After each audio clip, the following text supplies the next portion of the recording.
काही पदार्थ फक्त आवड म्हणून नाही तर ठराविक आठवणी जपण्यासाठी पुन्हा पुन्हा केले जातात. मे महिन्याच्या सुट्टीत माझा भाऊ मला रोज बागेत घेऊन जायचा, मोराच्या गाडीत बसायला. यावरून कळलं असेलच की मी डोंबिवलीबद्दल बोलतीये. आई ऑफिसहून आली की आम्ही जवळच कुलकर्ण्यांच्या दुकानात पियुष प्यायला जायचो. खूप खेळून दमल्यानंतर थंडगार पियुष पिण्याचा आनंद वेगळाच होता. पियुष हे पेय बऱ्याच जणांना माहिती नाहीये आणि ते सहजासहजी विकतही मिळत नाही. म्हणूनच आजचा व्हिडिओ. दह्याचा चक्का, त्याचं श्रीखंड आणि मग पियुष असंही केलं जातं. पण माझी आपली साधी सोपी कृती आहे.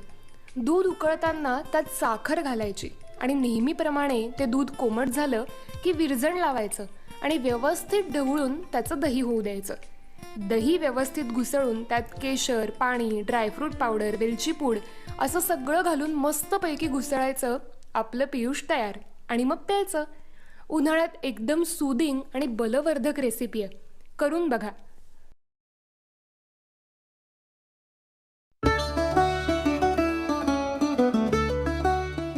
काही पदार्थ फक्त आवड म्हणून नाही तर ठराविक आठवणी जपण्यासाठी पुन्हा पुन्हा केले जातात.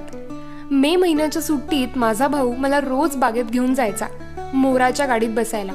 यावरून कळलं असेलच की मी डोंबिवलीबद्दल बोलतीये. आई ऑफिसहून आली की आम्ही जवळच कुलकर्ण्यांच्या दुकानात पियुष प्यायला जायचो.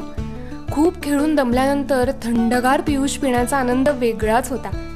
पियुष हे पेय बऱ्याच जणांना माहिती नाहीये आणि ते सहजासहजी विकतही मिळत नाही. म्हणूनच आजचा व्हिडिओ. दह्याचा चक्का, त्याचं श्रीखंड आणि मग पियुष असंही केलं जातं. पण माझी आपली साधी सोपी कृती आहे. दूध उकळताना त्यात साखर घालायची आणि नेहमीप्रमाणे ते दूध कोमट झालं की विरजण लावायचं आणि व्यवस्थित ढवळून त्याचं दही होऊ द्यायचं. दही व्यवस्थित घुसळून त्यात केशर, पाणी, ड्रायफ्रूट पावडर, वेलची पूड असं सगळं घालून मस्तपैकी घुसळायचं. आपलं पियुष तयार आणि मग प्यायचं. उन्हाळ्यात एकदम सूदिंग आणि बलवर्धक रेसिपी आहे. करून बघा.